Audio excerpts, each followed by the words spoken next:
Bienvenidos al podcast de Centro Eleya, Actividades Psicológicas. Buenos días a todos, estamos arrancando. Como se dan cuenta, hoy tenemos un invitado, se los platicamos mucho a lo largo, por lo menos de las últimas 2 clases, estuvimos anunciando mucho que hoy teníamos pues este privilegio de que nos acompañe Gabriel, que ha tenido mucha experiencia trabajando con mujeres embarazadas. Es un conocedor del tema porque trabajó mucho haciendo eso, pero ha hecho otras y hace otras muchas cosas. Entonces yo les voy a leer su currículum. Él es psicólogo por la Universidad Iberoamericana y estudió la maestría en psicoterapia psicoanalítica y el doctorado en clínica psicoanalítica en el Centro Eleya, donde además es coordinador del plantel del norte y docente a nivel licenciatura y maestría. Es autor del libro Tiempos de un inconsciente freudiano y coautor de Lo psíquico, fantasía, fantasma y realidad, editados por el Centro Eleya. Y bueno, pues ha publicado además un montonal de artículos tanto en medios nacionales como internacionales, todos relacionados con la salud mental. Y desde luego pues realiza psicoterapia individual con adolescentes y adultos. Y el tema de hoy, como ustedes ya pudieron ver en el programa y ellos leyeron este capítulo de tu tesis, Gabriel, de doctorado, es la construcción psíquica de la maternidad, fantasía inconsciente de la mujer embarazada. Pues bueno, yo no sé si tú les quieres platicar algo más de lo que has hecho, lo que hacías en Perinato, o arrancamos directo con la clase. Bueno, gracias Gaby, y gracias a todos, a Michelle, a Cristóbal, a Vero, a Laura. A mí me resulta un tema que me trae ciertas nostalgias, porque fueron muchos años, fueron 10 años para ser más o menos exacto, los que estuve en el Instituto Nacional de Perinatología como coordinador de la residencia de psiquiatría, y trabajando particularmente con mujeres embarazadas que padecían de alguna clase de diagnóstico psiquiátrico. El trabajo era tenía varias características. Una era la parte de investigación y lo otro tenía que ver estrictamente con el trabajo en psicoterapia, tanto individual como de grupo. Y en realidad a partir de ahí es que uno en el contacto diario con estas mujeres, pues obviamente por el trabajo y por la curiosidad que va despertando el entender qué es lo que está pasando en la mente de una mujer, porque además como hombre es todavía 2 veces más interesante porque uno se siente explorando un territorio totalmente ajeno. Es como ir a Marte, en realidad, o a Venus, para ser más romántico, para que corresponda más con la mitología. Pero uno se siente extraviado, curioso, sobre qué es lo que va pasando en la mente de una mujer conforme empieza o al momento en el que se da cuenta que está embarazada, ¿no? Y luego eso va llevando a otros intereses, porque el psicoanálisis tiene una cosa, que es que siempre ha estado muy interesado en la maternidad, pero en realidad mucho de lo que hay de investigación de maternidad siempre está visto desde el exterior, es decir, se investiga como el niño que mira a la madre embarazada. Y entonces desde ahí surgen las teorías, algo así como, ¿y qué le pasa a mamá?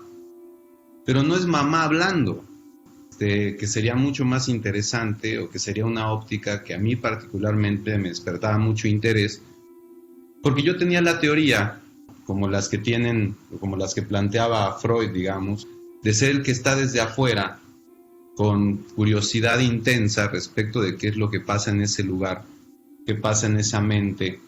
Y entonces uno se pregunta muchas cosas, pero la primera cosa, por ejemplo, para el desarrollo de la tesis de doctorado, que justamente es este tema, ¿no? Son las fantasías inconscientes de la mujer durante el embarazo. A mí lo que me interesaba no era explorarlo como desde la posición del niño, ¿no? Del exterior, qué le pasa a mamá, sino que mamá hablara, qué era lo que realmente mamá decía respecto de lo que le estaba sucediendo a ella en el momento en el que se da cuenta que tiene un bebé en la panza. te lleva necesariamente a explorar la historia esto, o sea, de la mujer.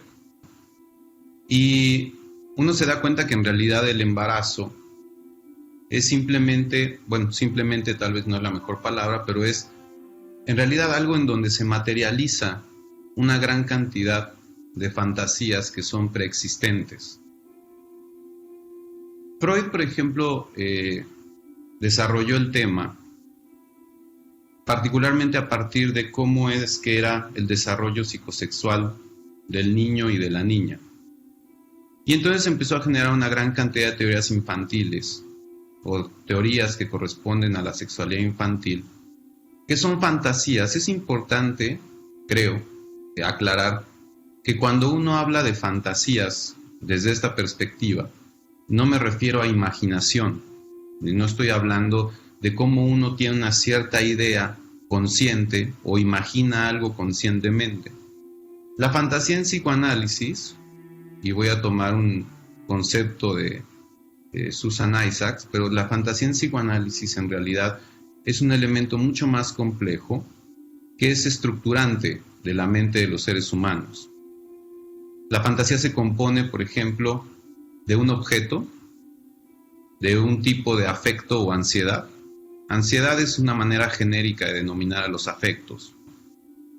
Y por supuesto de un self o de un yo, si es que quieren utilizar esa palabra. Si nos ponemos muy minuciosos habría diferencias, pero ahora no nos importa ponernos minuciosos.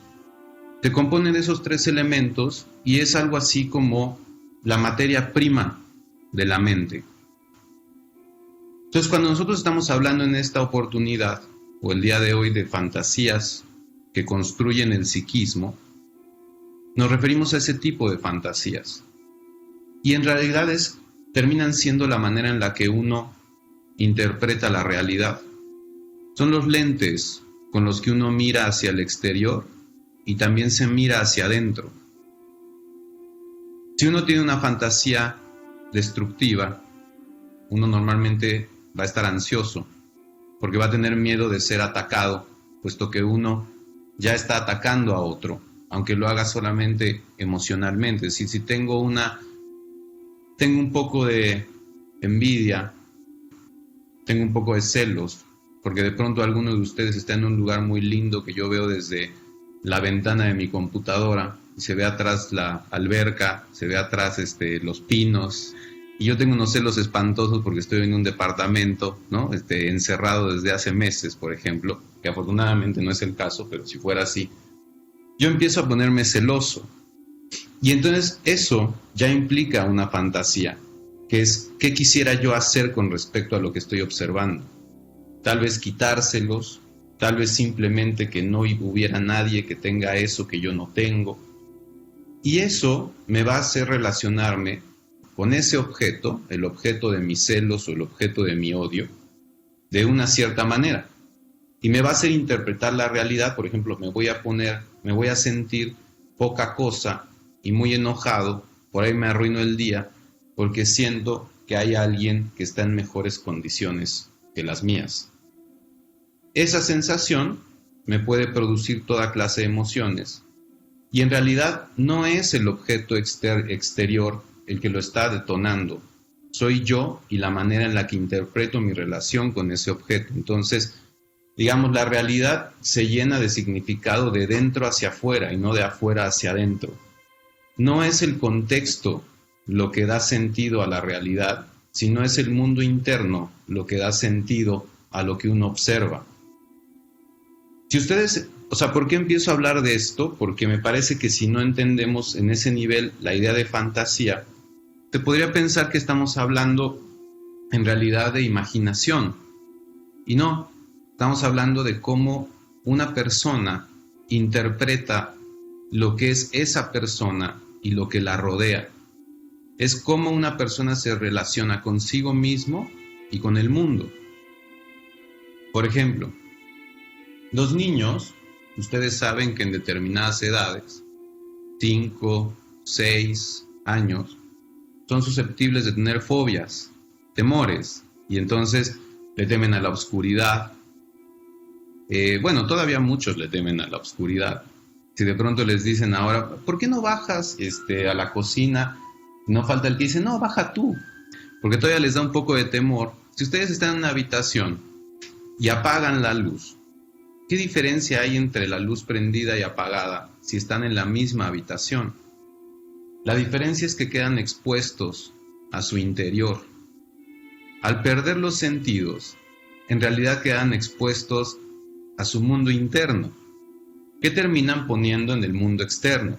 Entonces, el gancho de la ropa se vuelve un monstruo, que es lo que les pasa a los niños.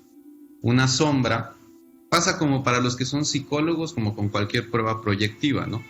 Te ponen una mancha y tú ves a Batman. Y entonces uno está poniendo afuera algo que en realidad es de adentro. Imagínense cuando una mujer recibe la noticia de que tiene algo que no puede ver y que está dentro de ella. ¿En qué va a transformar eso que tiene adentro? ¿Cómo se va a vincular con eso que tiene adentro si no lo conoce? No lo va a poder ver hasta el final. Bueno, ahora hay ultrasonidos. Sí, ultrasonidos, qué sé yo, 4K, 4D, 5, quién sabe qué, y te mueven al niño y te lo enseñan por dentro. Fantástica la ciencia. Pero en realidad no cambia mucho eso. Porque uno tiene una imagen, pero en realidad lo que uno construye es desde un príncipe o princesa hasta un monstruo. En realidad, mientras más príncipe y princesa, ahora vamos a ver, también se vuelve peor el tirano. Uno le otorga semejante poder que de pronto, cuando se dan cuenta, quedan sometidas. Hablo de las mujeres, porque en este momento vamos a hablar de embarazo, maternidad y ese tema. Pero en buena medida quedan sometidas a lo que han construido con su propia mente. Ahora, los materiales, aquello que uno pone en ese niño o en esa niña, que uno lo construye, dependen de la experiencia vital o de la biografía de cada uno de ustedes, de lo que han vivido y la manera en la que lo han interpretado, de qué clase de cosas hay dentro de sus mentes. Esas cosas que hay dentro de sus mentes se han ido construyendo con el paso de la historia en el desarrollo psicosexual de cada uno. El desarrollo psicosexual, más allá de zonas erógenas, como son la boca, el ano, vagina, etcétera, que son importantes. El desarrollo psicosexual es en realidad una novela. Son un montón de cuentos, de historias que nos hacemos sobre quiénes somos nosotros y de dónde venimos. La primera pregunta que el niño tiene que resolver y que va a llevar a la esfinge, digamos, y que va a ser el tema que Edipo en realidad viene a preguntar, es ¿de dónde vengo? ¿De dónde vienen los niños? ¿De dónde vengo yo? Y tienen que hacer una serie de teorías con los materiales que tienen a su alcance, que es su propio cuerpo y lo que pueden observar respecto de los cuerpos de los demás. Los niños piensan que mamá se embarazó porque comió algo, por ejemplo. Lo cual tiene toda la lógica del mundo si ustedes piensan como niños. Porque si piensan como niños, ¿por dónde entran las cosas que van a la panza? Pues por la boca. La panza se infla cuando como, así es que si mamá le está creciendo la panza, pues algo habrá comido. También eso es buena noticia porque te deshaces de tu padre y en realidad no le tomas importancia y no entiendes mucho de ¿y ese mono qué hace aquí, no? Y entonces tú sientes además otra cosa muy linda, que es que si mamá tiene boca, tiene panza y se puede embarazar y tener bebés, pues si yo tengo boca y panza como niño, probablemente yo también pueda tenerlos. Y entonces el niño tiene una fantasía de poder tener bebés igual que la madre, porque quiere ser tan capaz como ella. Finalmente recibe todo de ella. ¿Qué va a ser más importante que mamá? Por ejemplo, Freud fue un poco injusto, aunque tampoco se le puede reclamar, porque dice, no, Freud no podía, digamos, descubrir todo, ya con lo que descubrió es más que suficiente, digamos. Y estaba limitado por una cosa, su propio cuerpo. Era mucho más sencillo acercarse a la sexualidad masculina que a la sexualidad femenina. Y él una cosa que dijo es que la sexualidad femenina era secundaria, no primaria. ¿Qué quiere decir secundaria? Él pensaba que se construía una mujer porque no había sido un varón. lo cual es dramático, ¿sí? En realidad es una manera de pensar la sexualidad que a cualquier mujer obviamente le duele la panza solo de escucharlo. Y entonces vienen las teorías de la envidia al pene, que en términos generales son mal pensadas, yo diría mal estudiadas, porque no es que Freud era un macho misógino. Era un hombre de su época, por supuesto, pero no está pensando la envidia al pene porque ustedes vean un pene y digan, ¡qué maravilla, yo quiero eso! No. Lo que está pensando es, el niño, cuando mira el cuerpo de otro y lo encuentra distinto, al mirar el niño a la niña, ¿qué creen que piensa un niño cuando mira a una niña? ¿Qué le pasó? Igual que si ustedes van por la calle y miran a una persona que le amputaron una pierna. Ustedes piensan, ¿qué le habrá pasado a ese pobre hombre? O como el niño que tiene una persona junto que tuvo un accidente, está en silla de ruedas, ¿no? Y cualquier niño normal voltea y dice, mira papá, con el dedo señalando al pobre hombre, y te deja en un, disculpe, en una cosa terrible, de vergüenza. Pero el niño nota una diferencia. Entonces, cuando el niño mira a una niña, se pregunta qué le pasó. Y resulta que el contexto o la edad en la que se da todo esto, que ahora no nos va a dar tiempo de ver, por supuesto, todo el tema del desarrollo, pero en términos generales, es el momento en donde él está descubriendo la diferencia anatómica sexual, o sea, que hay niños y niñas, que hay hombres y mujeres, y que somos distintos, y tenemos funciones distintas. Entonces, cuando el niño mira, dice, ¿qué pasó? No es que piense, guácala las mujeres, son menos que yo. No. El niño dice, ¿qué le pasó? Y lo primero que el niño quiere explicarse es que tal vez mejor no le pasó nada. En realidad lo que dice es, no es que sea distinta, es que le va a crecer. Porque el niño entiende que si la niña es distinta y algo le pasó, pues es probable que le pueda pasar a él también. Por eso dice Freud, digamos, que los niños entran a la conflictiva, pero dejan la conflictiva edípica o sepultan la conflictiva edípica por sus ansiedades de castración. Es decir, mejor ya no le muevo porque ya me di cuenta que todo parece indicar que a ese ser de allá enfrente le hicieron algo por sus pensamientos indebidos, fantasías de apropiarse de mamá. Y entonces parece que fue papá quien, en consecuencia, decidió quitarle eso a ese ser por tratar de apoderarse de la madre. Así que el niño dice, ahí muere papá, quédate con ella, la verdad ni estaba tan interesado yo, y voy a ir a buscar en otro lado a otra que se parezca, que tenga el núcleo, digamos, lo más importante de este vínculo, ¿sí? Y entonces el niño varón dice, sepulta el complejo. Bueno, pero en el caso de la niña, pensaba Freud que la niña tenía un recorrido más complicado, en realidad. Primero, la niña al percibirse castrada, lo voy a decir así, que no les falta nada ni están castradas, pero el problema es que cuando una niña tiene los genitales internos, esta es la maravilla de la mente femenina para mí. Yo siempre he dicho que a mí me gusta mucho más trabajar con pacientes mujeres que con pacientes varones, en términos generales, la verdad, es cierto. Porque creo que las mujeres tienen, por constitución, un problema que los hombres en términos generales no tenemos. Los hombres vivimos de qué es más grande, más rápido, más fuerte, lo que se ve, ¿no? Porque es fácil. Uno va, hace pipí y te das cuenta que ahí sigue todo en su lugar, ¿sí? En cambio, una niña, desde muy chiquitita, tiene que empezar a cuestionarse sobre qué hay dentro de ella, sobre qué pasa en su interior, lo cual produce una dimensión, desde muy temprano en la vida, de introspección, que creo a los hombres nos cuesta normalmente un poco o bastante más de trabajo. No a todos, no estoy generalizando, pero anatómicamente, desde ahí tenemos diferencias que van haciendo cambios o que van haciendo que nuestro psiquismo se vaya construyendo de manera distinta. Entonces pensaba Freud que la niña tenía una primera dificultad, que era, asumía, por ejemplo, que la madre sí tenía pene y ella no, que ella era la única que estaba perjudicada con esa circunstancia. Entonces con la primera que se enfurecía era con mamá.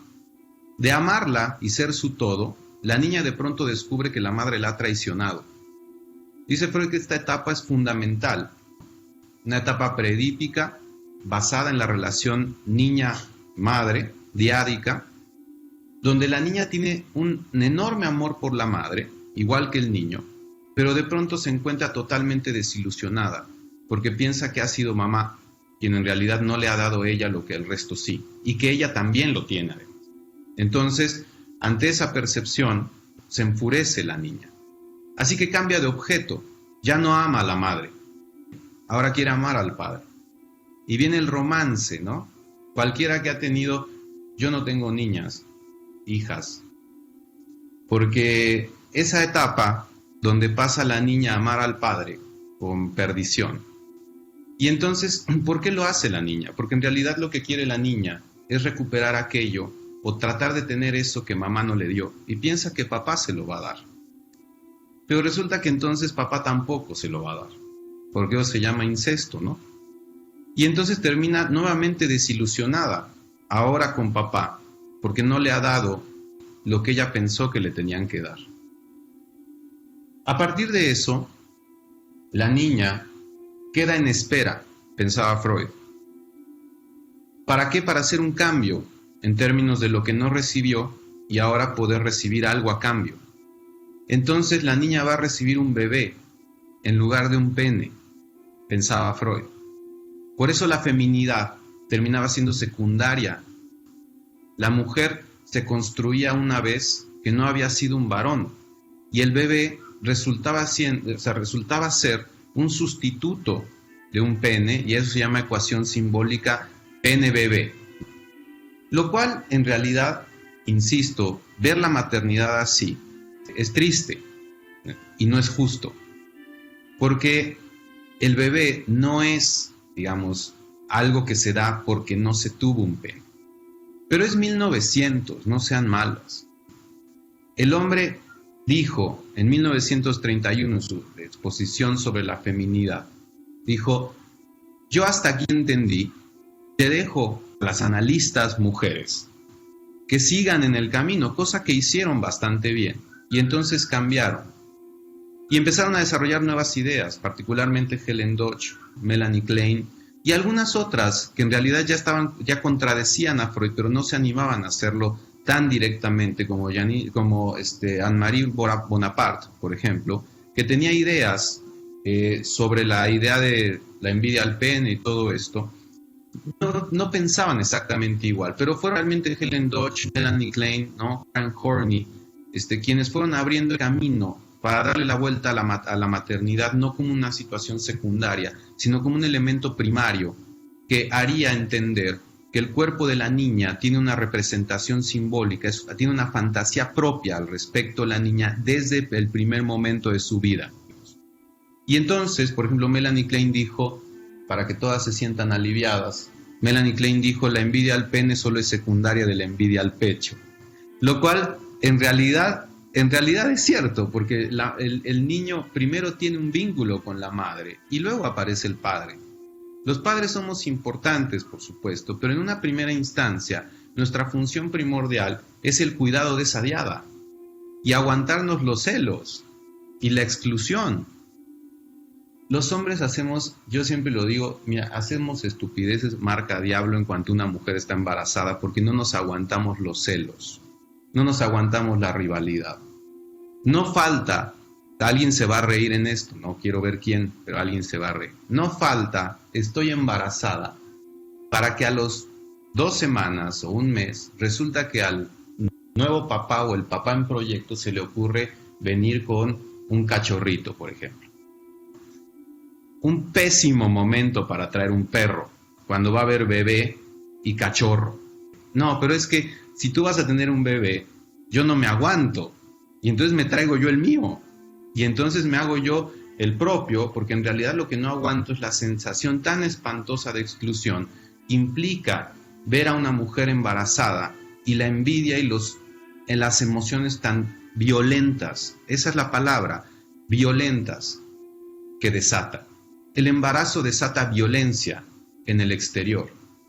Ustedes van a un baby shower y no hay manera de que alguna, ¿sí?, no abra la bocota y empiece a hablar de síndrome de Down, de problemas, ¿no?, genéticos.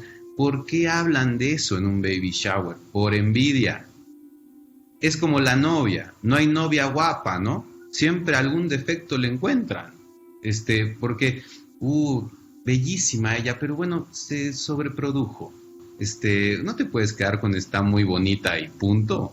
No, porque uno tiene celos y uno se siente excluido de una situación a la cual no puede participar. Bueno, bien, todas estas historias que va construyendo la niña en el trayecto de la vida, ¿sí?, esas que les conté fueron las ideas de Freud, de una manera groseramente resumida y probablemente hasta burda, ¿no?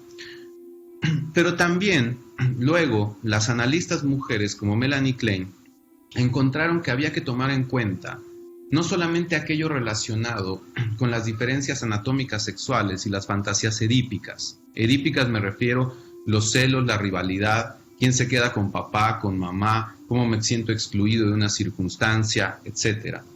Sino que había que tomar en cuenta aspectos que se construyen más temprano en la vida de los seres humanos, que son aquellas ansiedades que se denominan orales, anales, es decir, cómo yo incorporo el mundo, eso es lo oral. El mundo me lo trago al inicio, ¿ok?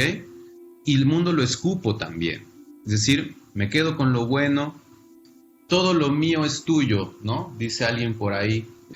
No hay que decir esas cosas pero yo me quedo con lo bueno del mundo y expulso todo lo que no me gusta. Es lo que hace la mente infantil en un primer momento vital, porque necesita enriquecerse y sacarse todo cuanto no tolera, ¿sí?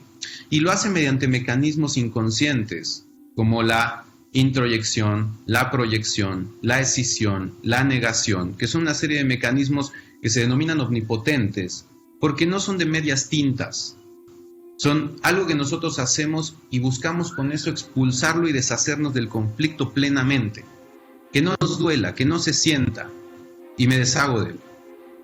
Pero también algunas otras, las anales, por ejemplo, que tienen que ver con la retención, el control, ¿sí?, la omnipotencia, la capacidad de someter, el placer por lastimar al otro y lastimarme yo también. Dejar las cosas dentro hasta el último momento y luego sacarlas violentamente. Todo esto es uso del cuerpo. El niño utiliza el cuerpo para comunicarse y construye a través del cuerpo una serie de fantasías o representaciones inconscientes de ese cuerpo. Todo esto va quedando como si fuera una biblioteca de teorías sobre uno mismo dentro de la mente, y sobre esas teorías o fantasías, ahora voy a cambiarle así, fantasías inconscientes, ustedes viven la realidad todos los días. Resulta que durante el embarazo hay particularmente una prevalencia de este tipo de ansiedades en la mujer, ¿sí? Si bien las ansiedades edípicas existen y son importantes, el embarazo primordialmente desata las ansiedades tempranas, así denominadas, o las fantasías inconscientes más tempranas, relacionadas con quién soy yo y quién es el otro. Por ejemplo, vean esto, la historia del embarazo empieza propiamente de la gestación con dos cuerpos en un cuerpo. Dos en uno. ¿Cómo se diferencia la madre del bebé? ¿Cómo entiende mentalmente hasta dónde llega ella mientras está embarazada y hasta dónde llega el niño? ¿Cuánta diferencia hay entre uno y otro?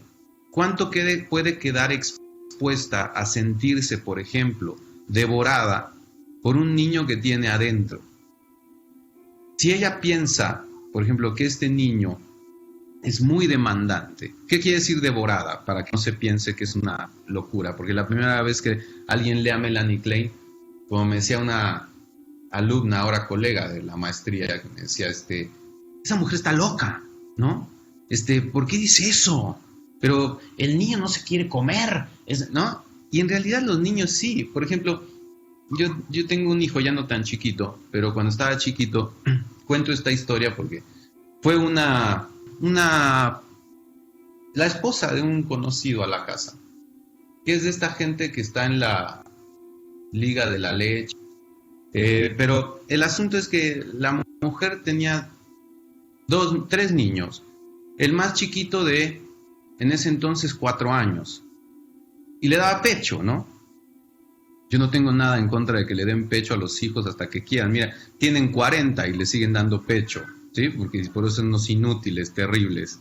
Que te den pecho a los 40 es cuando te pagan todos tus papis. Digo, por si alguien todavía está en esa circunstancia. Pero esta mujer le daba pecho al niño. Entonces, mi hijo Diego la vio, de pronto vio la escena en la sala de la casa, donde el niño de 4, él en ese entonces tenía, creo que 3, le da pecho a la madre, y entonces yo vi los ojos de Diego, bueno, los míos también, pero vi los ojos de Diego, ¿no? Cómo se pelaron así, y entonces se quedó pasmado.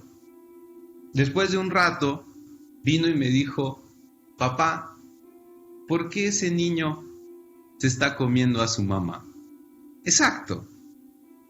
En la fantasía, Diego interpreta que el niño se está tragando a la madre, lo cual es científicamente correcto, porque en realidad el niño está comiendo de la madre y se está comiendo a la madre, pero mentalmente, devorar a la madre quiere decir tratar de tragarla para quedarme con todo lo bueno que esa madre tiene, ¿sí? Succionarla hasta dejarla vacía, porque es maravillosa y la quiero toda para mí. Eso se llama voracidad y es una ansiedad temprana, una fantasía inconsciente que implica el vaciamiento del otro para tratar de apropiarme de todo lo lindo y todo lo bueno que ese de enfrente tiene. Diego me explicó Klein, en realidad, así como a Freud se lo explicó su nieto con el juego del carretel, ¿no? Y pudo desarrollar, entre otras cosas, la pulsión de muerte. Pero este niño lo que me dice es, ¿por qué se come a mamá? Bueno, imagínense que uno tiene en la cabeza la idea de que va a tener un bebé y que ese bebé va a costar un montón de dinero. ¿Saben cuánto cuesta tener un hijo? Los japoneses hicieron un estudio, están muy ociosos, sobre cuánto implica el gasto de un hijo, ¿no? Cuando uno lo lee, dice, por Dios santo, ¿en qué momento se me ocurrió que era buena idea tener 2? Uno no piensa en eso, pero sí. Y entonces las parejas, por ejemplo, dicen, no hay que tener bebés porque, no, ¿cómo vamos a hacer? ¿Y cómo no nos va a alcanzar? Y ya no vamos a poder viajar nunca, ¿no? Como si los niños te amarraran a no poder viajar nunca más en la vida.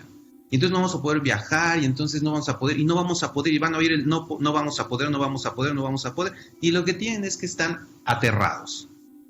Pero si ustedes entienden un poco más lo que está pasando, esa pareja ha construido un niño voraz. El niño no es voraz. En realidad el niño, cuando están bebés, no cuestan. Después. No, están bebés es la parte baratita. El problema es más adelante. Pero el niño que están construyendo ellos es demandante, vacía, ¿sí? ¿Qué pasa cuando esa mujer se da cuenta que está embarazada? Tiene adentro un dragón, tiene adentro a alguien que le va a exigir que vaya a aterrarse, por ejemplo, de que le destruya el cuerpo, de que se la coma literalmente, de que la vacíe, de que la deje lastimada de por vida. Un niño que no la va a dejar dormir, un niño que no la va a dejar hacer esto, el otro, etc. Esa ansiedad va a hacer que ella construya un monstruo. El relato va a ser al revés, por ejemplo. Muchas veces lo que van a escuchar es exactamente lo contrario, que la madre quiere un niño al que hay que darle tantas cosas. Ya le compré esto, ya hice esto otro, ya preparamos, nos vamos a mudar. Bueno, hay que hacer una parafernalia para que venga punto menos que el príncipe, ¿no? Un rey. Pero fíjense bien que si ustedes construyen un rey, Cuando ese rey nace, ¿quién creen que va a ser la esclava? Pero ustedes lo construyen, porque desde que está en su panza, se le empieza a otorgar tanto poder, ¿de acuerdo?, que tiene toda la posibilidad de ser un tirano. Y entonces el niño hace eso, no más que eso. Y mamá no puede volver a dormir porque hay que checar que esté respirando. Yo tengo una comadre. Nació el bebé y yo la vi desmejorada, ¿no? Y entonces le pregunté, me dice, no, es que llevo 4 meses o algo así sin dormir. Digo, ¿por? Es que tengo que ir a oír, ¿no? Porque me da ansiedad que en la noche de pronto algo pase y no respire. Yo le digo, ¿por qué no va a respirar? ¿Qué no para eso lo hiciste? ¿Para que respire? ¿Qué no uno lo hace solo, sin que mamá te asesore? O sea, mamá te tiene que asesorar, digamos, sobre cómo tienes que respirar. Imagínate después, ¿no? Y luego se preguntan, ¿por qué es tan jodón? ¿No? ¿Quién sabe? Ni idea, no tenemos la menor idea, pero si mamá tiene que estar vigilando la respiración, imagínense la esclavitud de esa mujer. Yo llevaba 4 meses sin dormir porque había construido un niño que no funciona. En realidad eso es lo que construyó en su cabeza, un niño que no funciona bien. La apnea de cuna no es tan común, es normalmente en niños prematuros. No en un niño, es un niñote además, ¿no? Saludable, etcétera. Pero la madre, no ahí, desde antes. Mi comadre no se tomaba una copa de vino en el embarazo, pero ni por error. No tomar en el embarazo quiere decir no se embriaguen. Pero no quiere decir que no te puedes tomar una copa de vino. O que no te puedes tomar una cervecita de vez en cuando. Para ella el mundo era tóxico, porque sentía que había algo adentro, que era total y absolutamente delicado. ¿Qué pasó? La tiranizó, pero es ella la que se puso en esa posición. Bueno, esa conducta, lo que en realidad interesa es la fantasía que está detrás de ella. Y esa fantasía no se construyó a partir de que ella tuvo la noticia de que estaba embarazada. El embarazo materializa fantasías que existen desde los primeros años de vida. La noticia de embarazo es solo la materialización de lo que en realidad ya estaba ahí. ¿Cómo ustedes tienen un bebé en la cabeza? Todas ustedes, o todos nosotros, que también incluyo a los varones. Por cierto, no estamos embarazados, ¿eh? No, ella está embarazada. Y todos los varones presentes, aguántense. Los celos y la envidia. La embarazada es ella. Tú participaste, afortunadamente, porque el día que no participamos para eso, sí creo que vamos a estar extintos, ¿no? En poco tiempo. Pero, en realidad, ella está embarazada. Y ese es uno de los meollos de este asunto. No estamos, porque no somos iguales. Somos distintos. No menos ni más. Distintos.